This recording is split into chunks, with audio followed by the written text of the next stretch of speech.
Escuchas Bits and Brains, navegando de forma más humana y consciente la sociedad digital.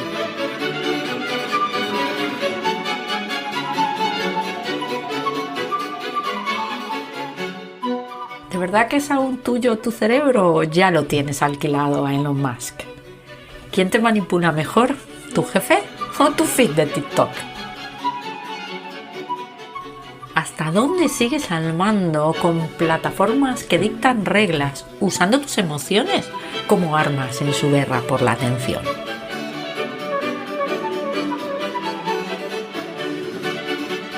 ¿Cómo cambia nuestra versión a las pérdidas cuando los datos son la nueva moneda? ¿Cómo reinterpretar la heurística de disponibilidad si la información nunca calla?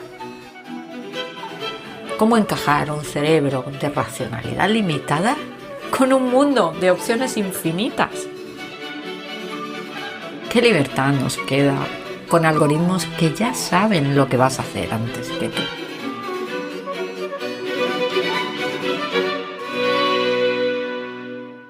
Y es que, ¿acaso tiene todo lo que sabemos sobre conducta una nueva versión digital? Hola, ¿qué tal? ¿Cómo estáis? Bienvenidos una vez más a un nuevo episodio de este podcast, Bits and Brains, el podcast donde una vez más vamos a analizar qué es lo que nos pasa, cómo nos comportamos, cuáles son nuestras conductas en un entorno totalmente marcado por la tecnología y por la inteligencia artificial. Hoy tengo el placer de tener a un nuevo colaborador, a Juan Zafra. A Juan le gusta describirse como hijo de Elvira y de Juan. Y lo cierto es que bueno, pues que yo creo que aparte de ser hijo de Elvira y de Juan, Juan tiene una pedazo de trayectoria por sí mismo. Veréis, yo conocí a Juan la verdad es que le conocí hace bastantes años en un encuentro de la revista Telos, que es la revista de pensamiento en torno a la sociedad digital de Fundación Telefónica, que él ha dirigido muchísimos años, y yo le conocí hace bastantes años en un evento que hicimos cuando todavía estaba en Telefónica. Pero no es hasta hace, digamos, un año, una cosa así, que he, digamos, trabado más contacto con él y le he podido conocer más a fondo. Le conocí a través de unas jornadas en la Fundación Ortega Marañón, donde él está bastante involucrado y organiza también sus ciclos y sus eventos, porque, bueno, pues yo creo que Juan es un poco un hombre de orquesta, ¿no? Es un hombre de estos del Renacimiento, ¿no? Juan es consultor en temas de digitalización, pero no solamente consultor para empresas, también está en el Consejo de Digitalización de CEPIME. Como os decía, ha dirigido este espacio de pensamiento que es y sigue siendo, aunque él ya no está de director, la revista Telos de Fundación Telefónica. Y bueno, pues a raíz de un reencuentro en estos eventos que os comento de la Fundación Ortega Marañón, pues no sé cómo ni por qué, pues me acerqué para pedirle que me modificara un poco el perfil de autor, porque yo también escribo y colaboro con Telos. Me hizo este favorazo, luego quedamos un día no sé qué, la verdad que no recuerdo muy bien cómo ha sido, pero lo cierto es que Juan ha tenido la generosidad de prologarnos el último libro que, como colectivo Mundos Posibles, ex blogueros de A un clic de las TIC de Telefónica, ha tenido, como decía, la generosidad de prologarnos el libro de la EGB a la IA que hemos escrito entre todos y que ha salido al mercado hace unas semanas. Bueno, vamos al tema de hoy. Hoy vamos a hablar de un concepto que el propio Juan, como pensador y comunicador, ha postulado, que es la sociedad u-máquina. ¿Qué es esto de la sociedad u-máquina? ¿Cómo podemos pensar mejor una relación entre humanos, máquinas y naturaleza que no nos reduzca ni nos sustituya, sino que por el contrario nos amplifique y nos enriquezca como humanidad? ¿Es esto posible? ¿Podemos imaginar una convivencia digital que potencie la diversidad cultural, la creatividad, el sentido ético y todas las cosas que nos hacen humanos en vez de tratar de homogeneizarnos? ¿Podemos pensar en un ecosistema de colaboración hombre-máquina donde pues no perdamos soberanía frente a las plataformas y donde de verdad la inteligencia artificial nos amplifique y no nos reemplace, pues casi nada, ¿verdad? De hablar sobre qué significa ser humano hoy y sobre qué significa relacionarse en términos de bienestar con la tecnología en general y con la inteligencia artificial en particular, hablo hoy con Juan Zafra.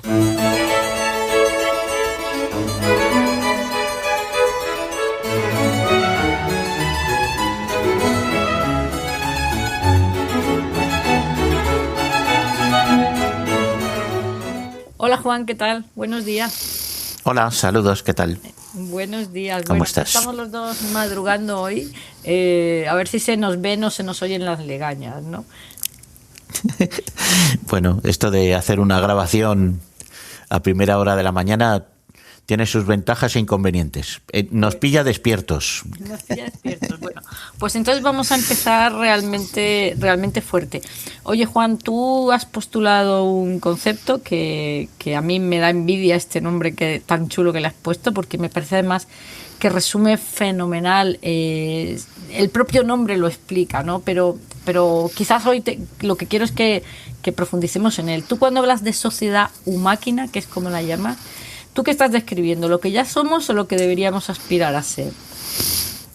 Bueno, diría, siendo breve, que lo que debemos aspirar a ser. Pero es verdad que es todo un proceso evolutivo y que ya estamos dando pasos muy relevantes. Diría que no tan firmes, sí relevantes, pero no firmes, y desde luego de manera constante. Incluso la cuestión de la firmeza es que lo asocio a casi una cuestión de ser o no conscientes de esta transformación que estamos viviendo. Creo que no somos del todo conscientes de lo que nos está pasando, de cómo nos vamos adaptando a las tecnologías, y que es precisamente el reto ese de tomar conciencia y preparar las estructuras y nuestro modo de vida a ese nuevo escenario que es el de la sociedad máquina. Yo estoy totalmente de acuerdo contigo. De hecho, esta iniciativa surge precisamente de darme cuenta efectivamente de la cantidad de cosas que estamos haciendo. Ya no te voy a decir empujados por algoritmos, ¿no? Que ese es el mantra, ¿no? Pero empujados por todo lo que nos va pasando y bueno, pues estamos ahí como una especie de yo tengo la sensación que estamos como una especie de masa, ¿no? Como si estuviéramos de repente en una manifestación muy gorda, ¿no? Y que se va dirigiendo a otros sitios y tú vas dando pasos un poco sin darte cuenta. De hecho, yo me pregunto muchas veces en qué momento la sociedad digital tiene ese punto de inflexión que nos hace, y que tú muy bien has visto, entender que necesitamos un concepto nuevo para definirla. De hecho, yo cuando hablo de sociedad digital ya empiezo a pensar que pasamos de la sociedad informatizada, digamos, a la sociedad digital, un poco hablando de digital en términos de internet, hiperconexión, y ahora de repente pues yo digo, ya, es que esto lo digital se nos ha quedado un poco corto, ¿no? ¿En qué punto se nos queda corto? ¿O es evidente en qué punto se nos queda corto, ¿no? ¿Es noviembre del 2023 o cómo? Sí, estoy totalmente de acuerdo pero no deja de ser cierto que hacia lo que avanzamos es hacia un entorno digital que tiene muchos elementos. Es verdad que hasta ahora, cuando hablábamos de digitalización, es un concepto que se empezó a utilizar asociado a Internet y a las tecnologías de la información y de la comunicación, básicamente, y ahora estamos viviendo tiempos de inteligencia artificial y de manera muy inminente tecnologías cuánticas que cambian el escenario, y particularmente en el tiempo en el que vivimos son las inteligencias artificiales, la automatización, el machine learning, los datos, lo que nos están impactando más fuertemente. Entonces, sí, a mí se me queda corto hablar de digitalización, pero sí creo que también hay que utilizar conceptos, términos que definen escenarios que son fácilmente comprensibles.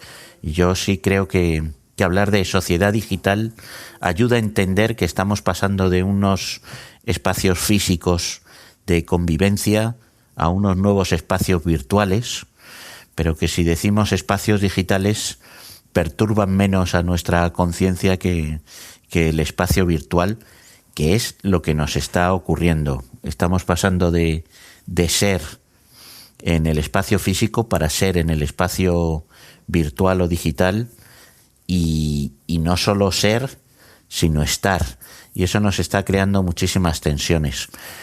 El equilibrar ese ser y estar en el espacio físico con el ser y estar en el espacio digital, creo que es lo que va a ayudarnos a construir la nueva sociedad máquina, en la que seamos seres que entendemos que tenemos esa doble condición de físicos y digitales.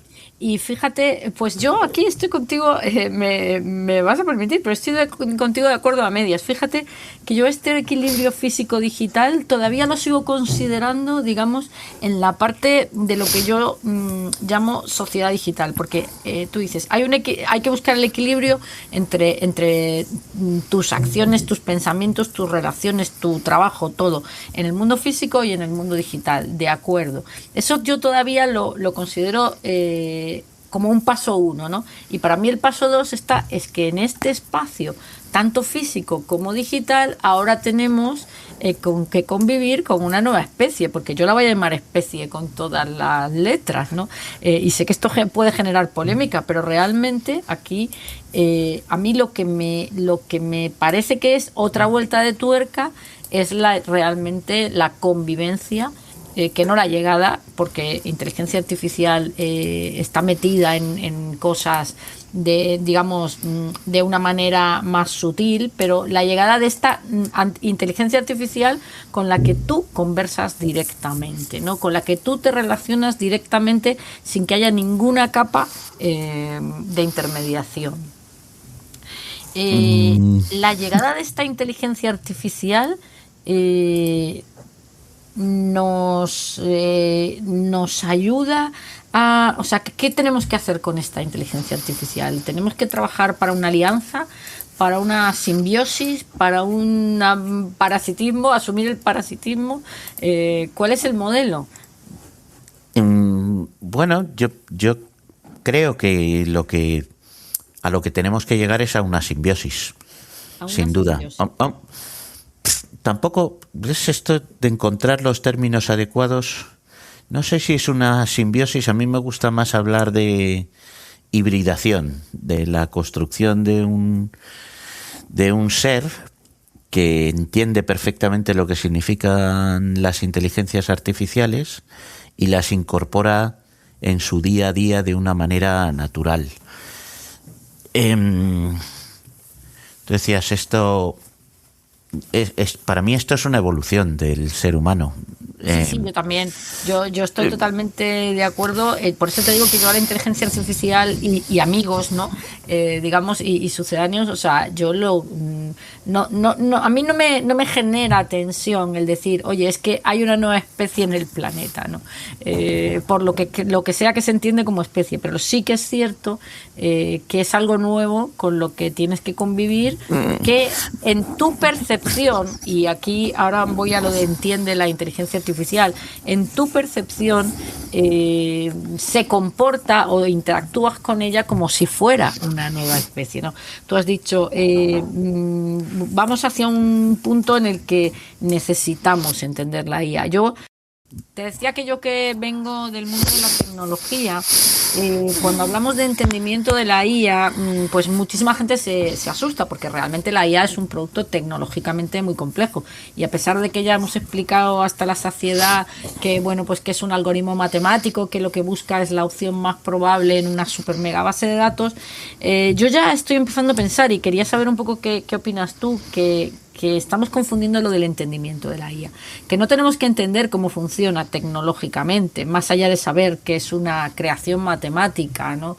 Sino que a lo mejor poner el foco ahí nos está perdiendo nos está haciendo perder el poner el foco en lo que realmente tú no necesitas saber las tripas de la tecnología. Lo que necesitas entender es cuál es la interfaz que esa tecnología te ofrece, cuáles son los riesgos, cuáles son las oportunidades, qué vínculos intelectuales y emocionales creas con esa tecnología.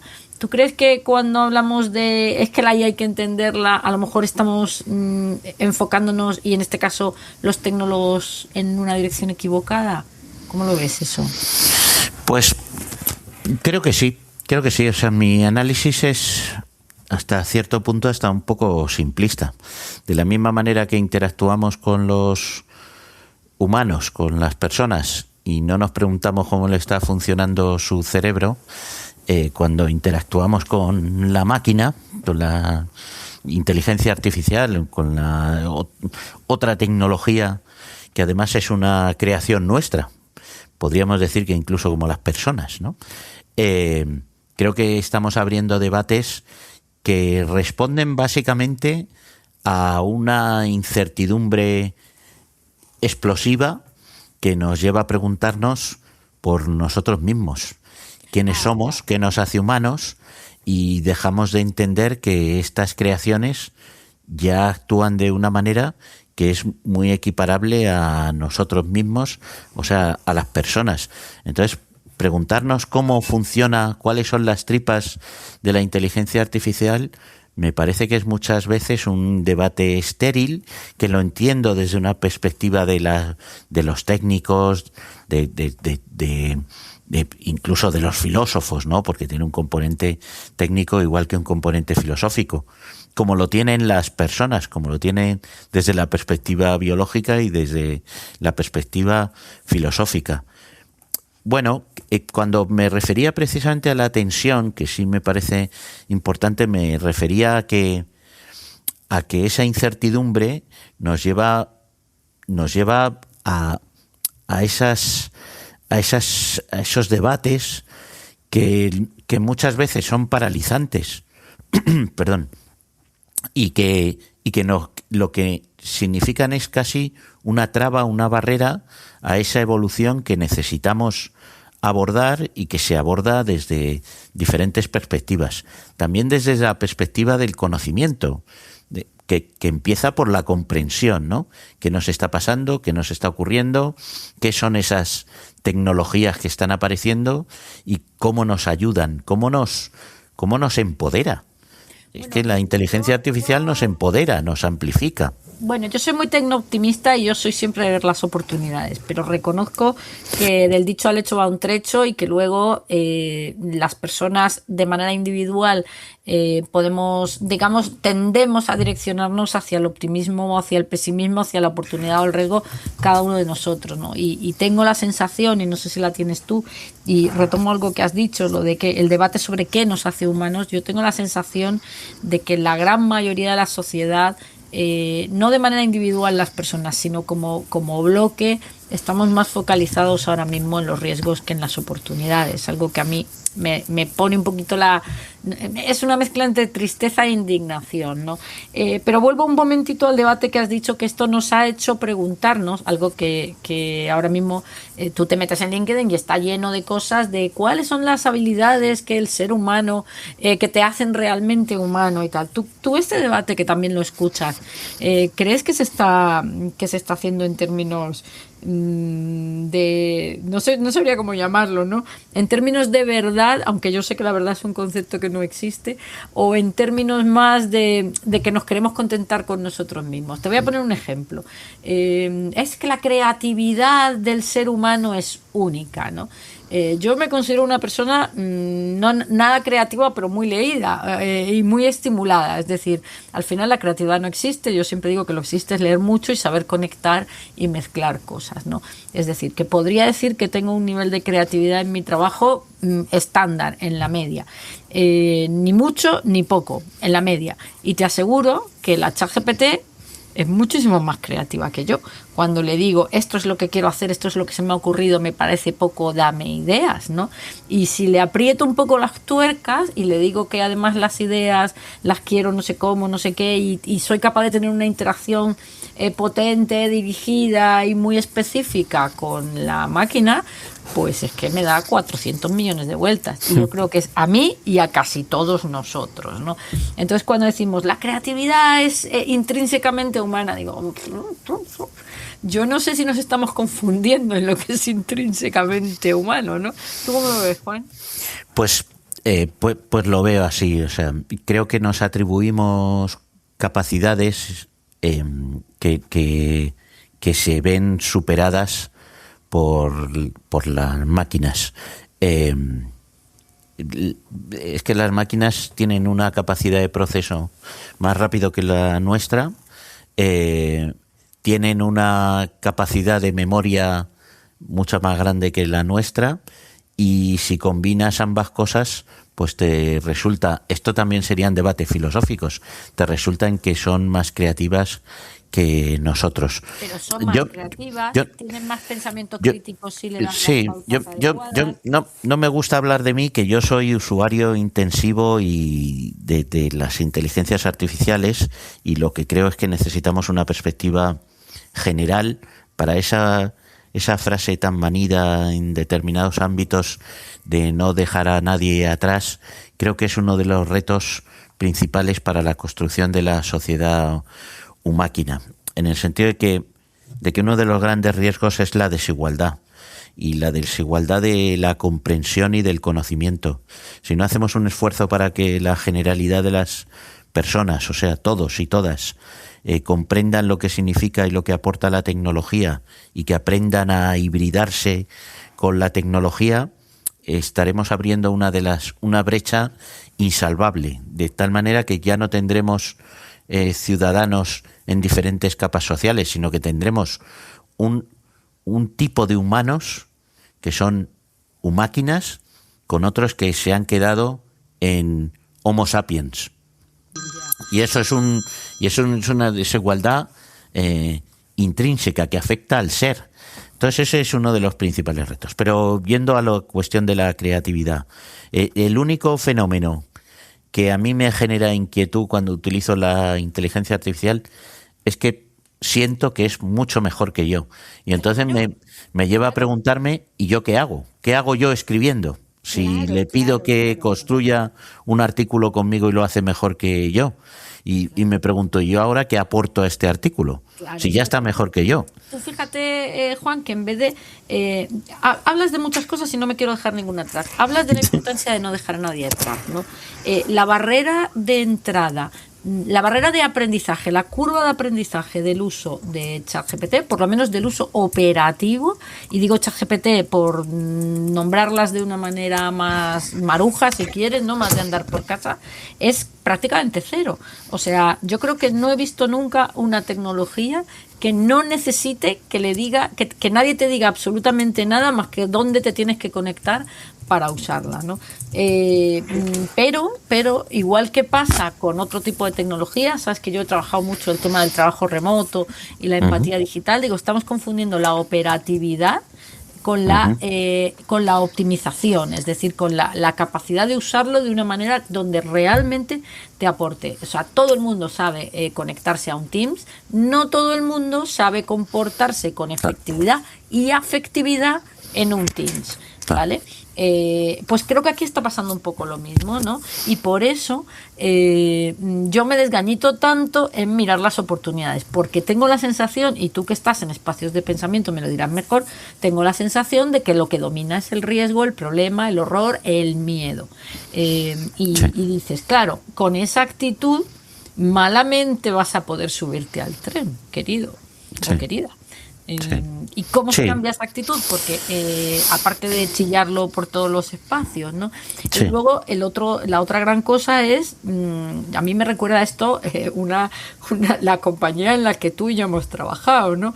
Que muchísimas veces pasaba algo con un producto en un mercado, ¿no?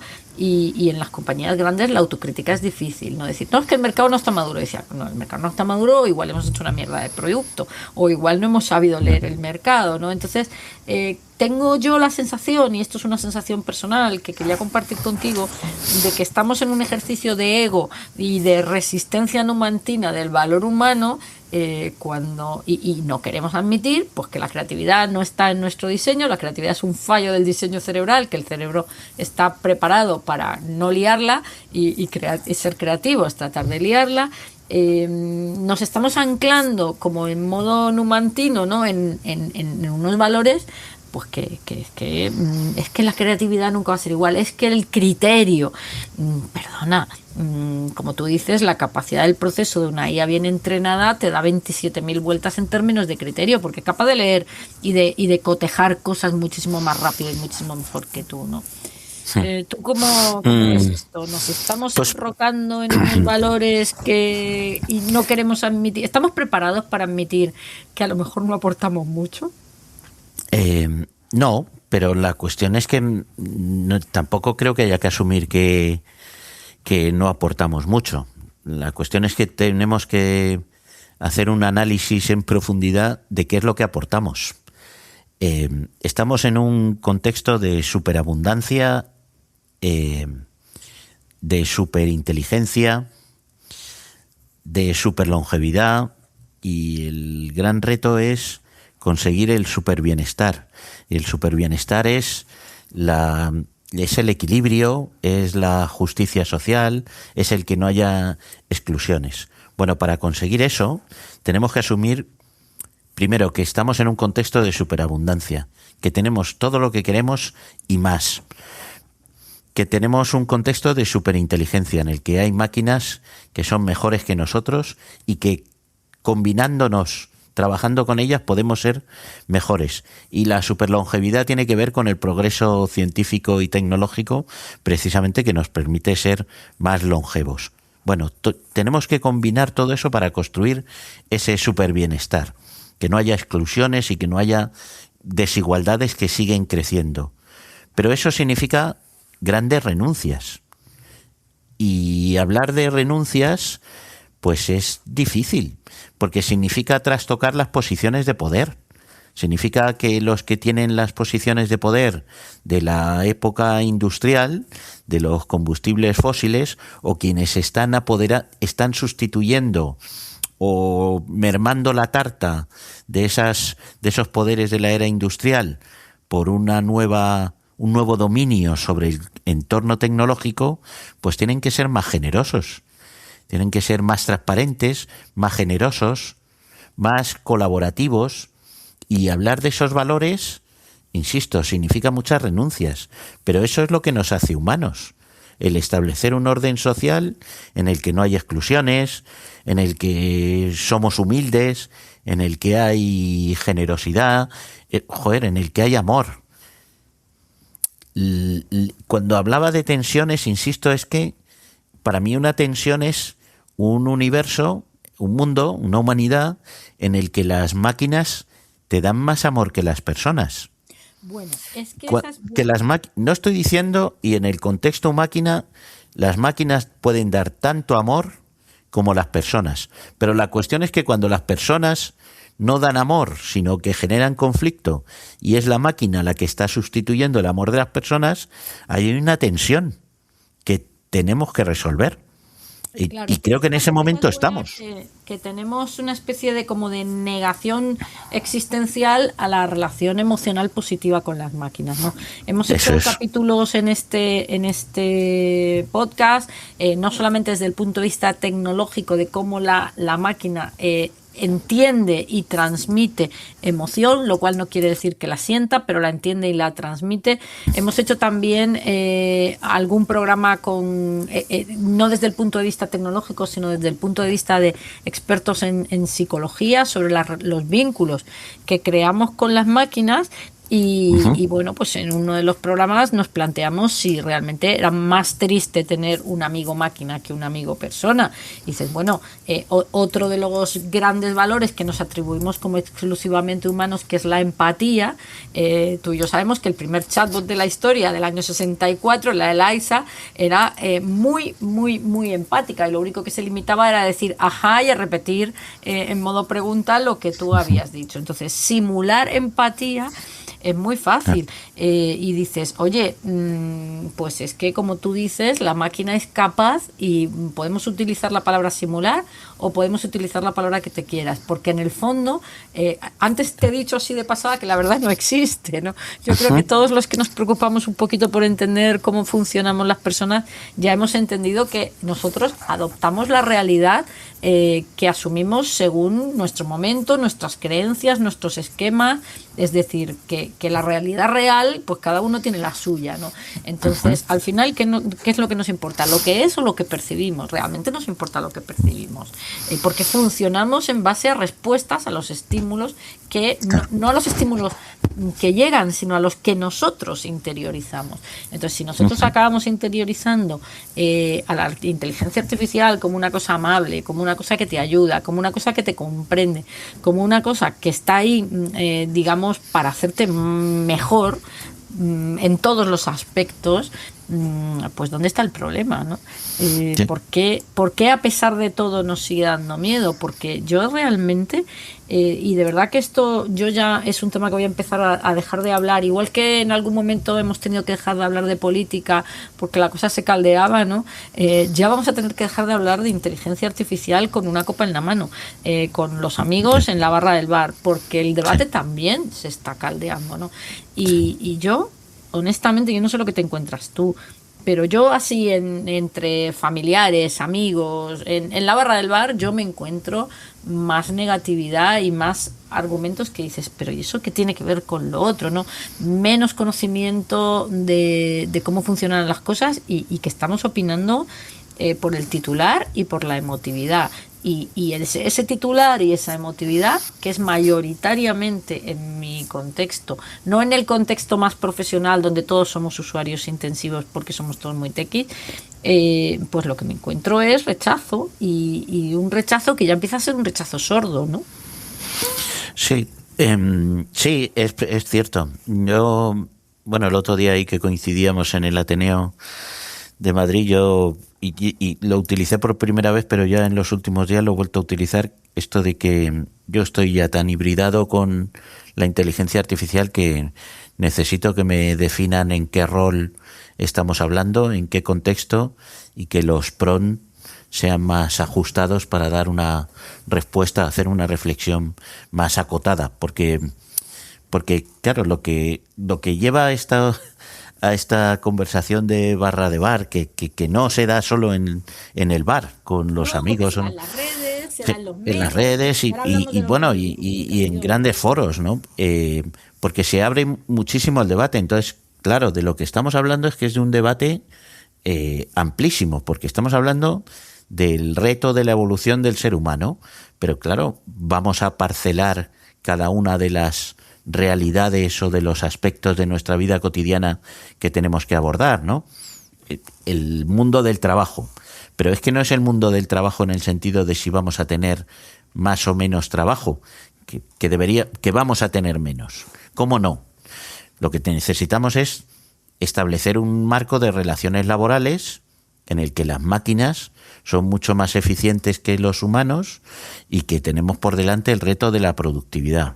Bueno, entre otras cosas, como seguimos midiendo la productividad en términos de relación capital y mano de obra, y la tecnología sigue siendo un factor residual, dices, oye, pues es que así es que estamos midiendo hasta mal, ¿no?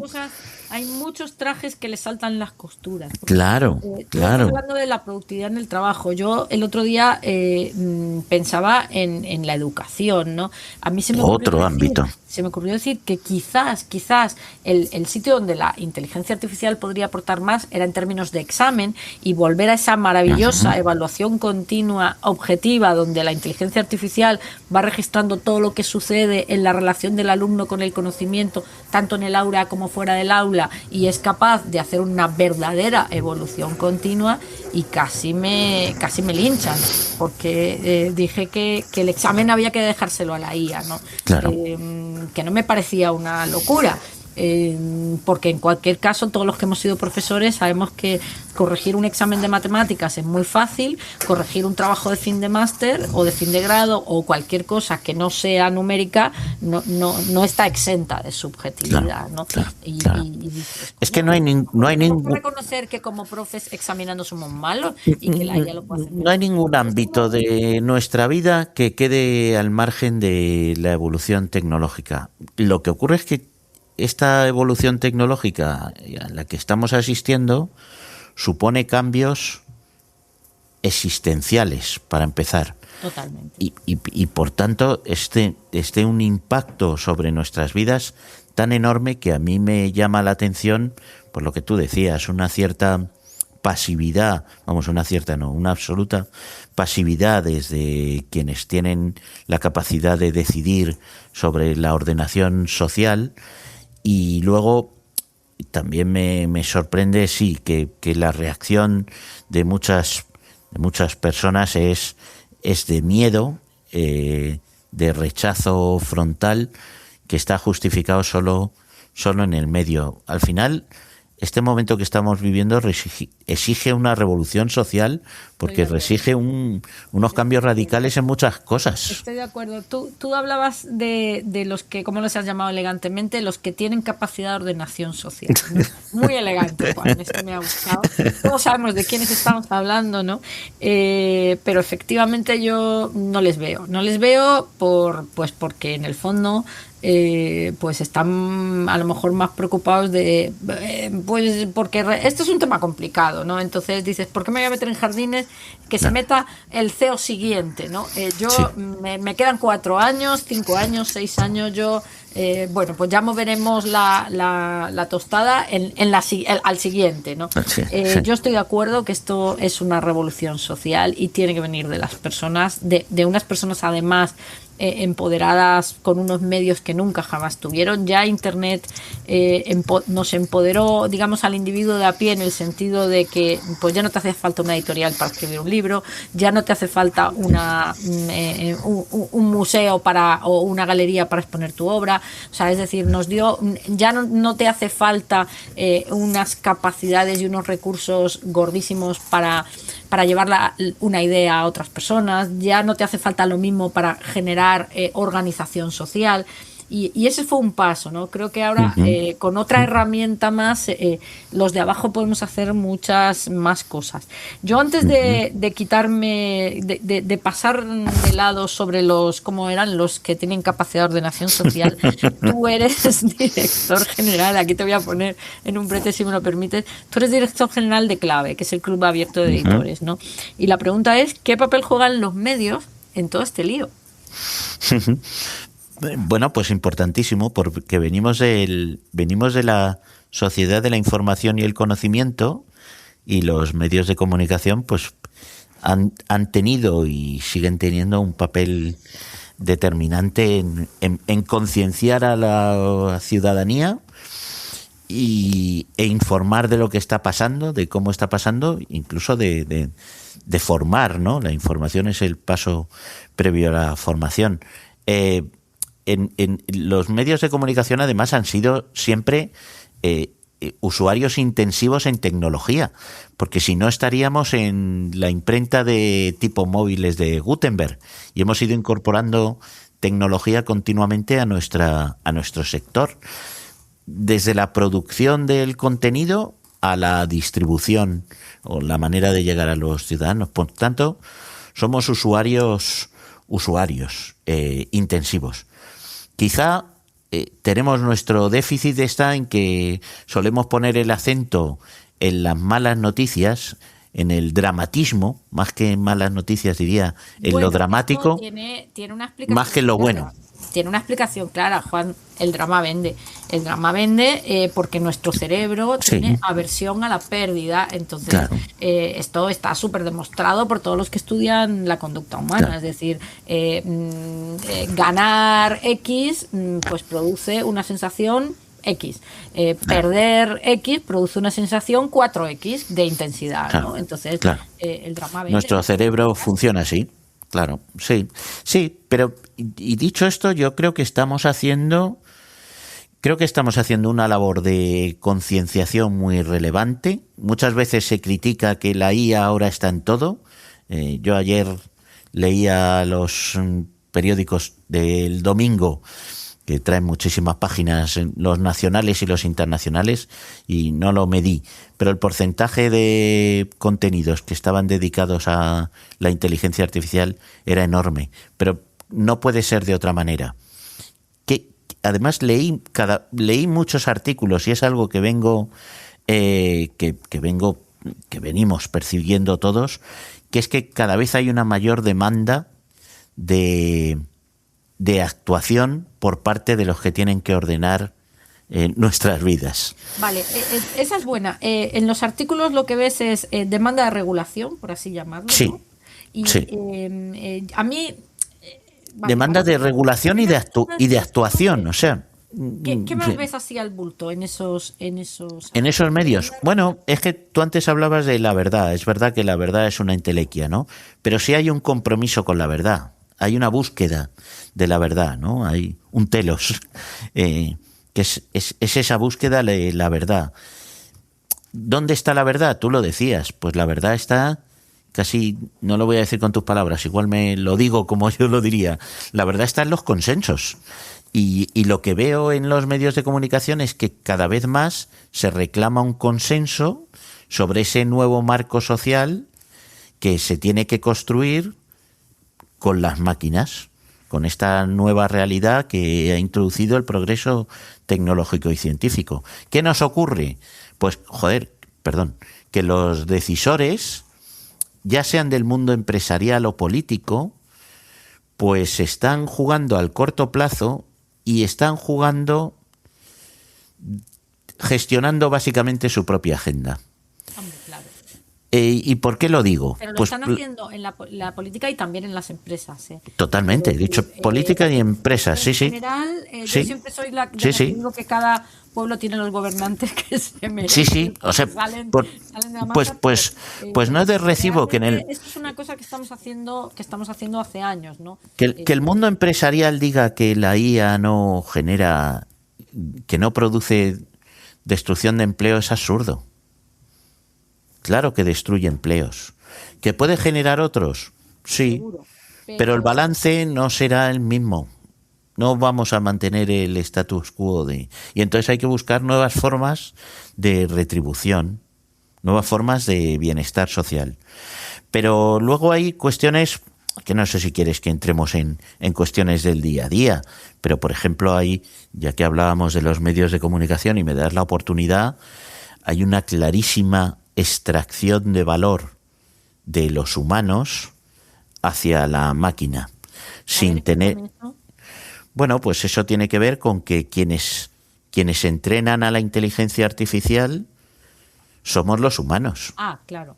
Y que aquí, es el contenido. El otro día cuando estuvimos en el Ateneo, ¿no? Este es el mayor robo de capital intelectual de la historia, ¿no? El mayor de todos. Quienes entrenamos a la inteligencia artificial somos todos y cada uno y cada una de nosotros, que durante años en la sociedad digital, en los albores desde los albores de Internet, hemos volcado en el entorno digital, en el entorno virtual, todas nuestras vidas, todos nuestros correos electrónicos, todos nuestros datos, y eso está sirviendo para alimentar a las inteligencias artificiales.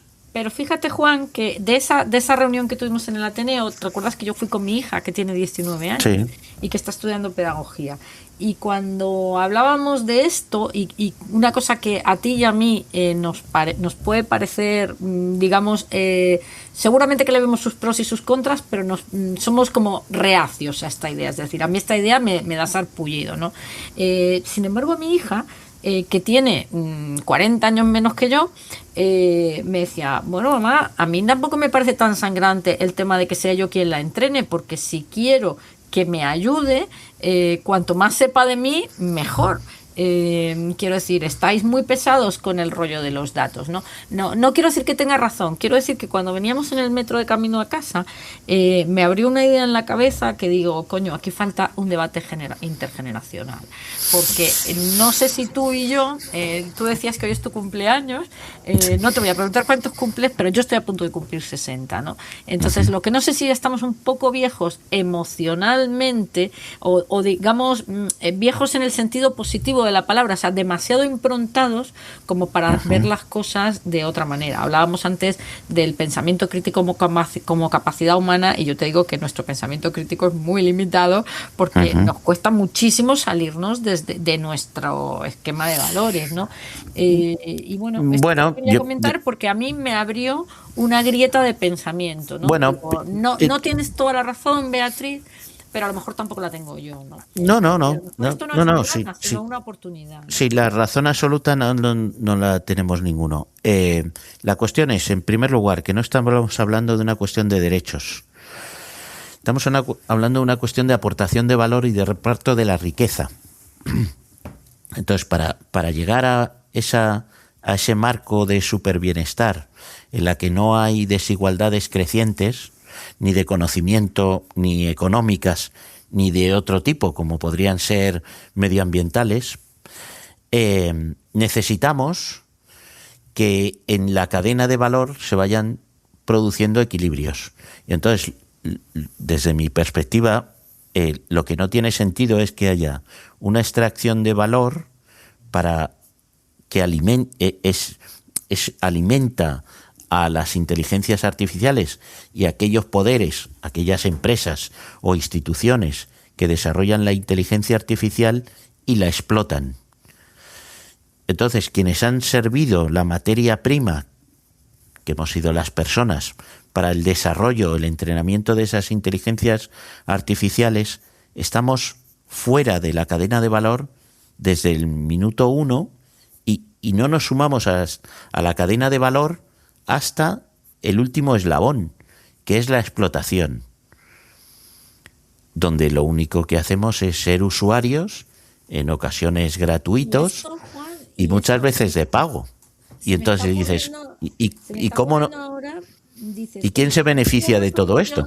Si la inteligencia artificial citara sus fuentes y generara, digamos, puntos de influencia a las personas que más, porque el problema no es que que utilicen lo que tú has aportado. El problema es la atribución, ¿no? Exacto. Para mí, yo cuando empecé a escribir en internet, hace ya en la prehistoria, pues las chicas del blog de Telefónica se sulfuraban mucho porque decían, nos ha copiado no sé quién. Y yo decía, joder, si nos ha copiado será que no lo hemos hecho tan mal, ¿no? Claro. A mí no me agrede la idea, al contrario, me enorgullece la idea de escuchar en otro sitio cosas que yo he hecho, ¿no? Lo que te jode es que no te revierta en ti en nada. Quiero decir, si tú estás siendo influencia en no sé dónde, pues esa influencia de alguna manera debería estar por lo menos anotada, ¿no? Ya no te digo ni pagada ni nada, pero por lo menos reconocida, ¿no? Yo sí, por eso decía que no es solo una cuestión de derechos, es una cuestión de retribuciones. Yo creo que no solo es que esté reconocida, sino que esté anotada de una manera contable, porque de esa manera se genera un marco de relaciones económicas que establece un nuevo marco económico. Eso es lo mismo que igual que cuando te ponen la inteligencia artificial, te doy 2 respuestas, ¿qué te ha parecido? Pues con el pulgar hacia arriba o con el pulgar hacia abajo tú estás aportando un valor a esto. Entonces, pues, claro. Oye, pues me descuentas 20 céntimos de la cuota que te estoy pagando. Claro. Igual que pasa en muchos sitios que si haces recomendaciones, nosotros cuando hemos estado en Telefónica y hemos tenido productos nuevos en el mercado, pues hemos tenido los usuarios beta, pues oye, lo tienes gratis o te hago tal descuento o te compenso, porque el valor que tú me estás aportando con tu feedback pues es valioso, valga la redundancia, sí, ¿no? Sí, pero creo que esto también es una evolución, se requiere debate, evolución. Lo que ocurre es que este mundo se nos ha hecho exponencial, pero Pero, joder, si... Eso no es la excusa, Juan, coño. Claro, claro que no. Se va muy rápido, es que no. No, claro. Pues aceleremos los debates y los cambios, ¿no? Claro. No, te lo iba a decir porque yo digo muchas veces que mis planteamientos son muy simplistas, pero oye, cuando se extraía carbón de los pozos, se pagaban los mineros. Y cuando se apretaban los tornillos en las fábricas de coches, también se pagaba a los operarios de las cadenas de producción. Bueno, ¿por qué ahora?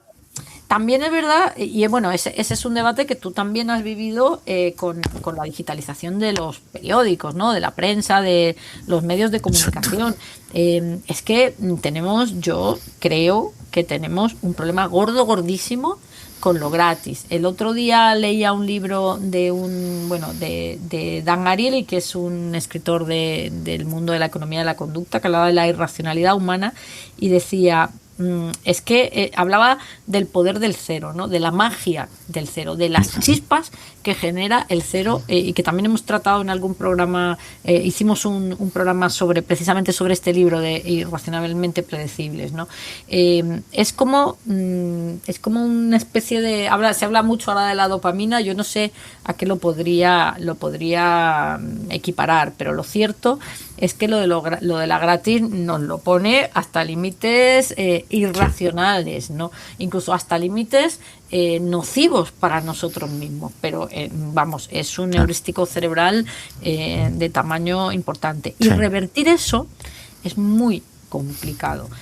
Tú te acordarás, porque estabas también en el contexto de Telefónica, cuando empezó la telefonía móvil, nosotros regalábamos, nosotros y las otras operadoras, que en aquel momento eran Airtel y Amena, regalábamos los teléfonos, ¿no? Los teléfonos hasta que todo el mundo tiene 3 y dices, mira, a partir de ahora te lo pagas tú, ¿no? Yo recuerdo perfectamente el comité de dirección del que salió la orden, estaba Gil Pérez en ese momento, de presidente de Telefónica, de ya no se subvencionan los terminales, ¿no? Ese día se utilizaron los aparatos de fibrilación, de estos desfibriladores que había en cada uno de los halls de los edificios de Telefónica, porque a más de uno estuvo a punto de darle un infarto pensando que es que te vas, mañana estamos todos en la calle, ¿no? Revertirlo gratis, primero da mucho miedo, y después es que es muy difícil, es que esto solo se hace por el artículo 33, ¿no? No hay manera de convencer a la gente para que deje lo gratis por algo de pago. Y yo, de hecho, escribía en Telos, en la revista que tú has dirigido muchos años, un artículo que decía, oye, estamos creando una nueva brecha digital que tiene que ver con los usuarios que pagan y los que no pagan, obtienen contenidos diferentes y relación con las herramientas diferentes, por lo cual adquieren un expertise diferente, y de esta brecha no estamos hablando lo suficiente. ¿Qué hacemos con esto, Juan? Bueno, claro, es que ahora que hablabas de lo de los móviles que se regalaban en su primer momento, se nos ha olvidado, se nos ha olvidado. Bueno, yo pagamos no euros por los móviles y como poco, sin inmutarnos, porque yo le digo a mis hijos, el presupuesto para tu nuevo móvil, cuando lo traen totalmente de ruido, son 200 euros, y me dicen, mamá, eres una cutre. Sí, no lo recuerdan son 200 euros. Nos lo recuerdan los modelos freemium de inteligencia artificial, que tienen versión de gratis y versión de pago. Imagínate si esos modelos de gratis ahora pasaran a ser únicamente de pago. Bueno, pues tendríamos un problema importante, cuando lo que estamos haciendo utilizándolas es enriquecerlas, en el sentido de que haciéndolas cada vez mejores. Por tanto, es que necesitamos establecer nuevos modelos de relaciones económicas y comerciales. A todo esto se me ha ido la última pregunta que decías, porque... No, pues bueno, que sí el revertir estos modelos de uso intensivo de lo gratis, pues sí, eso tiene alguna solución, porque yo hablo todo el tiempo del poder de los medios de comunicación, ¿no? Tú lo sabes, yo siempre digo lo mismo, yo me he gastado toda la vida 20 duros diarios cuando no tenía que comer porque era una estudiante fuera de mi casa en El País. Hoy la suscripción al País, cada vez que me quitan la oferta del 50% y tengo que pagar 10 euros, llamo como una sulfurada diciendo me tienes que hacer, ¿no? Sí, pero es que son euro gastaba 20 Sí, euros. pero es que volvemos a lo mismo. Es que sí, efectivamente, nos hemos acostumbrado en el Estamos hablando mundo, de la misma persona. en el mundo internet, aquí no paga nadie, ¿no? Bueno, Claro. pues ese modelo de aquí no paga nadie en el universo internet, pues tiene mucho que ver, sin ser de los más críticos hacia las plataformas tecnológicas, que no lo soy, tiene que ver con que nos estaban generando nuevas necesidades, como tú mencionabas con la telefonía móvil. Lo que ocurre es que, efectivamente, para pasar al modelo de pago, también tenemos que establecer un nuevo marco por el que todo aquel que nutre de valor a la nueva economía ve que está obteniendo un beneficio. Si no estamos obteniendo nada, pues es que... Yo creo que eso lo vemos muy claro vamos a suponer, cualquier red social, ¿no? Pues supongo que la red social debería pagarle a las personas que generan contenido y atraen followers. No les deberían pagar las marcas para que hagan una publicidad encubierta, que es lo que hacen los influencers. Claro, ¿no? claro. Bueno, pero ya se están se están viendo cambios, ¿eh? Se ven cambios con los youtubers que ven remunerado su producción. Bueno, y al final, de los pocos, muchos hacen, o sea, nos estamos fijando de los que hacen un mucho, pero de los que hacen pocos, o sea, muchos pocos, sí, bueno, pues eso, sí, son bueno, modelos, pero son modelos que se irán desarrollando, o eso espero. Un poco del debate, pero efectivamente en lo que no nos estamos yendo es que aquí hay que replanteárselo absolutamente todo. Eso es. Hay que replantearse lo que realmente son las habilidades humanas que nos vuelven más valiosas. Hay que replantearse qué deberíamos enseñar a los niños. Hay que replantearse qué deberíamos exigirles a estos responsables de la organización social. Y sobre todo, a mí me resuena mucho la frase esta, que creo que es de Kennedy, pero no estoy 100% segura, de la de deja de pensar lo que el mundo tiene que hacer por ti y piensa lo que tú puedes hacer por el mundo, ¿no? Y la pregunta es, oye, los ciudadanos de a pie que tenemos yo creo que es el privilegio, ¿no?, de haber vivido esto desde una posición que nos hace ver más las oportunidades. ¿Qué responsabilidad tenemos? ¿Qué podemos hacer? ¿Podemos hacer algo?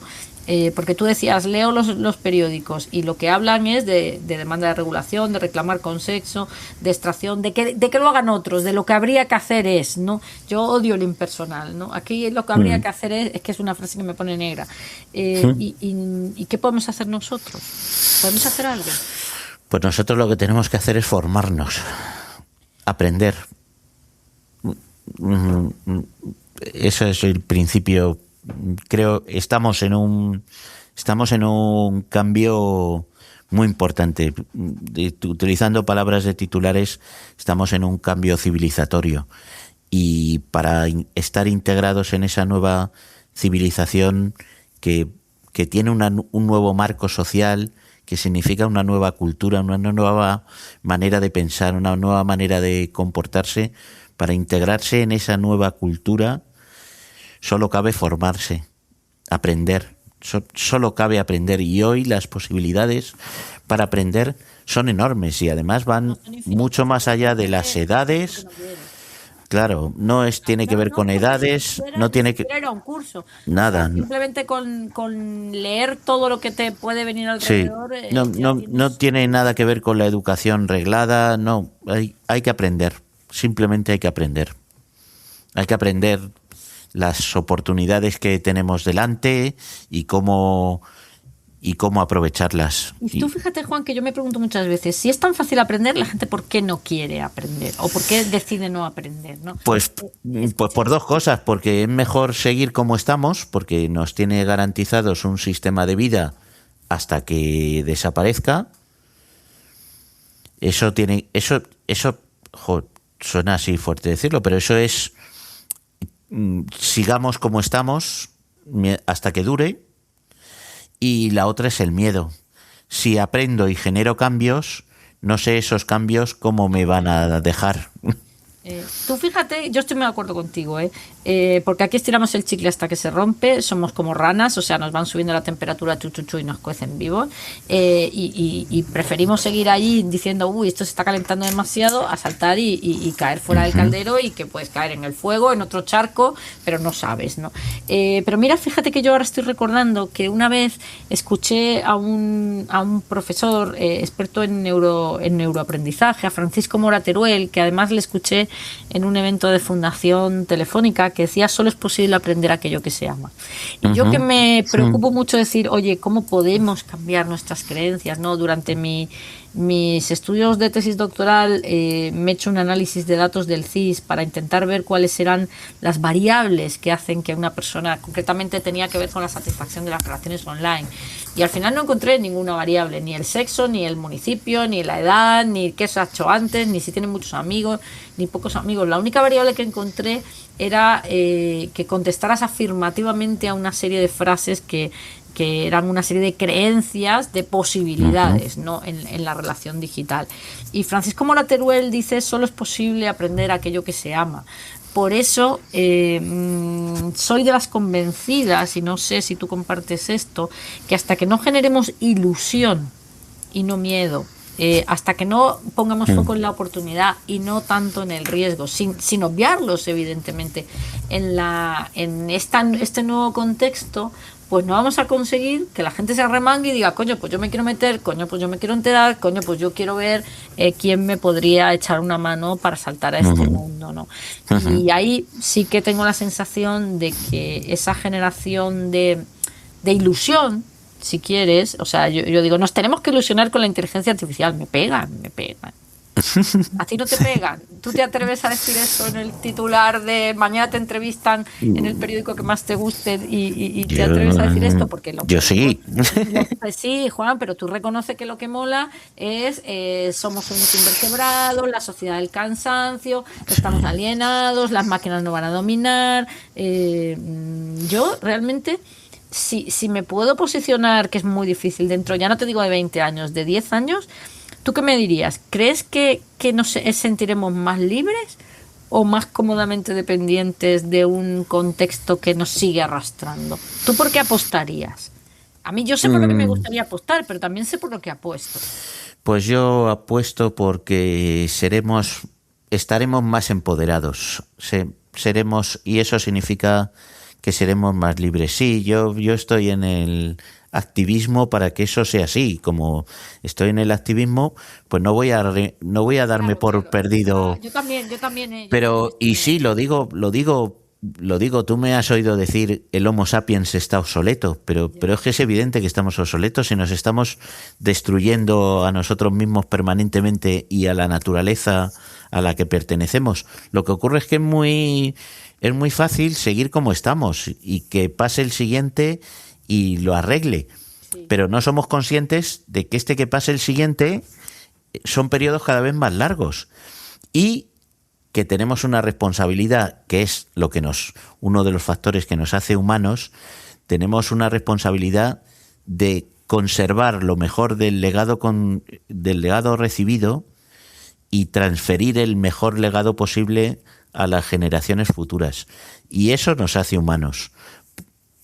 Las máquinas nos ayudarán a conseguirlo, pero la responsabilidad de preservar lo mejor del legado y transferir lo mejor a los que van a venir es una responsabilidad nuestra, no de las máquinas. Estoy totalmente de acuerdo. Además, creo que es una responsabilidad individual, y últimamente tengo la sensación de que confundimos la hormiga con el hormiguero. Es decir, el hormiguero es una cuestión tremendamente compleja, y la hormiga es una cosa que a lo mejor no es tan compleja, ¿no?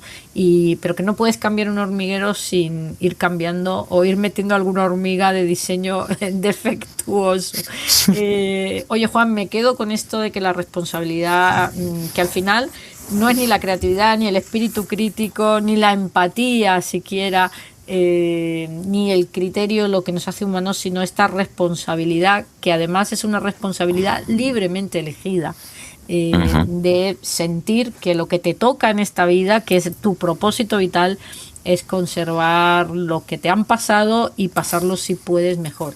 Y esto supongo que en algún momento alguien se lo programará a la función de valor de una inteligencia artificial, que es un poco la función de valor, que es como se llama, lo que tienes que maximizar, pero a fecha de hoy creo que no estamos ahí.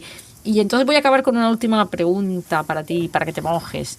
¿Qué decisión individual y qué decisión colectiva deberíamos tomar hoy para que esta sociedad máquina nos haga, pues, nos lleve a este súper bienestar, que es un concepto que me gusta, que me encanta, del que estás hablando, ¿no? Decisión individual, pues como decía, descubrir, analizar y lo que está ocurriendo en el mundo y trabajar para aprender aquellas técnicas, aquellas habilidades que nos permiten construir lo mejor y dejar atrás lo peor. Y colectivamente yo diría que abrir, empujar, provocar los debates que conduzcan a lo mismo, a dejar atrás lo peor, lo que no sirve para construir un futuro mejor, más justo, más sostenible, más equilibrado, porque te lo digo desde quien tiene una capacidad limitada en la toma de decisiones. Entonces solo me queda provocar los debates para que quienes tienen esa capacidad de tomar decisiones con impacto sobre el conjunto de la ciudadanía, pues se sienten a buscar fórmulas para esa construcción de un futuro mejor, un futuro que es un mañana mejor, pero no estamos yendo a cuestiones muy concretas y ahora ya que estamos terminando no se trata de abrir esos microespacios, ¿no? Pero hoy se cumplen también, estos días, se cumple el aniversario de la guerra de Ucrania. Dura ya más que la Segunda Guerra Mundial. Es un sinsentido que en Europa tengamos un conflicto de este tipo que mezcla además lo peor de los siglos pasados con lo mejor, como puede ser la tecnología y las armas inteligentes, que son también utilizadas de manera perversa. Es un sinsentido. Entonces hay que acabar con ello. Dices, ¿y qué hacemos? Pues perdóname que haga este recordatorio también. Nos movilizamos con aquello del no a la guerra y sirvió para algunas cosas. No veo movilizaciones para acabar con esta guerra imperialista. Yo creo mucho en la responsabilidad individual y desde luego sí que tengo la sensación que hay un mensaje común de total si es que lo que tú hagas no impacta, ¿no? Y creo que, bueno, seguramente que es un mensaje también interesado, ¿no? Para tener a la masa, de alguna manera, más controlada. Y yo, desde luego, reivindico el poder de los mierdiactos que tú eres capaz de hacer, pero que unos detrás de otros, al final... Pues mira, es una buena manera de acabar, sí. Empecemos por cada uno de nosotros para construir esa sociedad máquina que es muchísimo mejor porque es más equilibrada en la relación entre las personas, de las personas con otras especies y con la naturaleza y también con ese nuevo ente que nosotros mismos hemos desarrollado, que son las máquinas. Pues ese es el espíritu de este podcast que hago de manera casera, conversando con todas, bueno, como ya ves, sin guión, idea, pero sin guión, con todas las personas que me encuentro que considero interesantes. Así que muchas gracias, Juan, por ser una de ellas y por estar aquí. Nada, gracias por la consideración y enhorabuena por la iniciativa.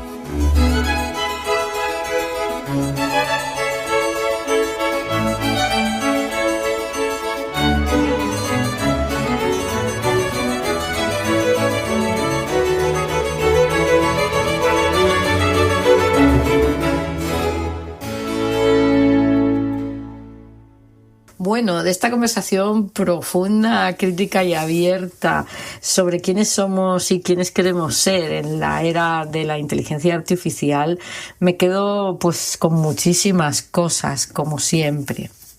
Lo primero desde luego es felicitar y dar las gracias a Juan, que me atendió amablemente para desayunar el día de su cumpleaños.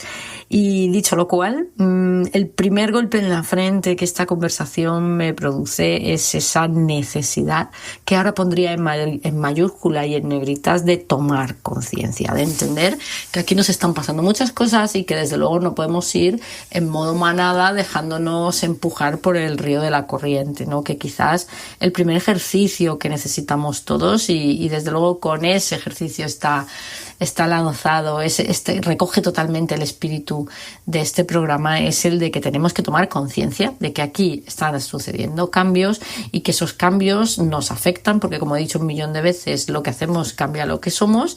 Nuestro yo tiene mucho que ver con el contexto en el que vivimos, así que lo primero es tomar conciencia de que ese contexto está cambiando profundamente y no solo en las formas, no quedarnos con los chascarrillos que tienen que ver con la brillantez o con la epatancia, y no sé si esta palabra existe, supongo que no, pero con este deslumbramiento que muchas de estas nuevas herramientas nos hacen.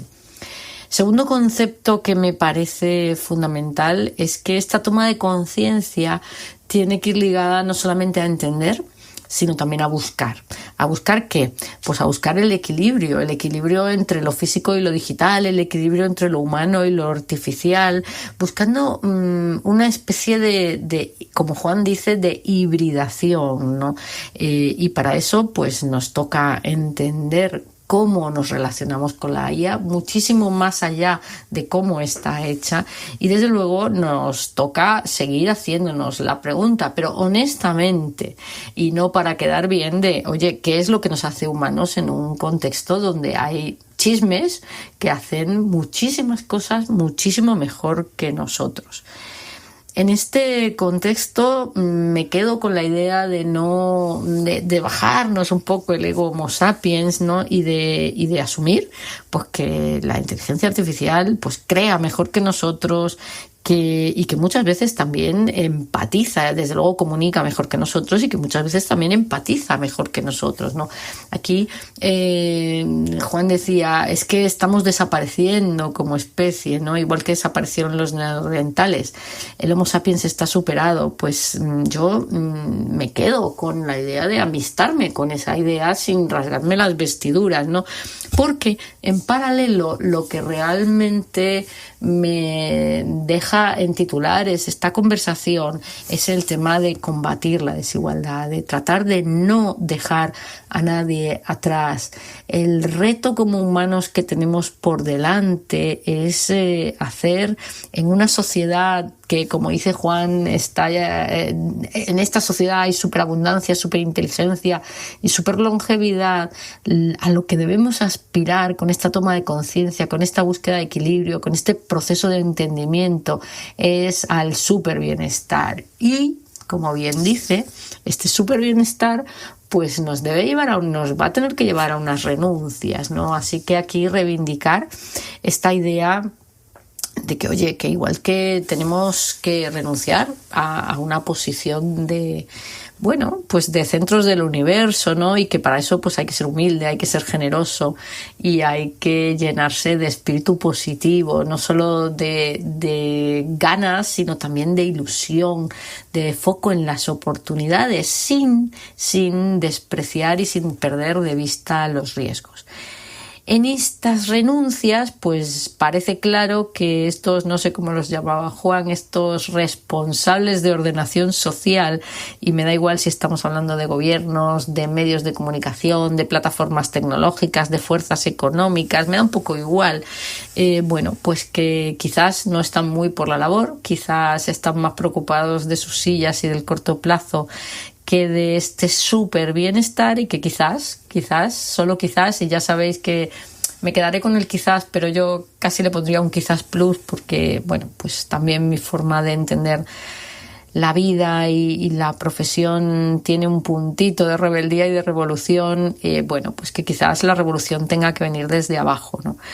Que nuestra responsabilidad, tanto individual como colectiva, no es otra que conservar el legado que hemos recibido y transferirlo a los siguientes de la mejor manera posible. Y bueno, pues que quizás tengamos que actuar en los dos planos. En el plano colectivo, pues a lo mejor tenemos que seguir esperando o no lo sé, pero que desde luego nos tenemos que poner las pilas en el plano individual. Una idea con la que yo resueno mucho, creo que quienes me seguís me habéis escuchado muchas veces decir que todos tenemos una responsabilidad educativa con el mundo que nos rodea, y aquí no puedo estar más de acuerdo con la receta de Juan, ¿no? Juan nos invita a aprender, nos invita a reflexionar sobre por qué nos interesa, entre comillas, más seguir como estamos, qué parte tenemos de miedo y cómo podemos superar esos miedos, y desde luego nos invita a descubrir, a analizar, a aprender y a construir un mejor legado del que ya hay, ¿no? Y en lo colectivo, pues no nos queda otra que hacer nuestros pequeños pinitos, ¿no? Agitando conciencias y provocando debates. Desde luego hoy no puedo estar más de acuerdo con Juan. Y bueno, pues deciros una vez más cómo esta idea de provocar debates, por si alguien todavía no lo había pillado, es desde luego el espíritu con el que yo me siento delante del micro y hago sentarse a estas personas, desde luego para mí, tan interesantes, y que a mí, desde luego, tanto me ayudan a entender la realidad. Espero, y esto, por eso lo hago, que a vosotros también. Y bueno, casi nada, así que ya, sin más rollo, a la música. A sentar en nuestras cabezas todo lo que Juan nos ha podido sugerir hoy, que no es poco. Hasta el próximo episodio.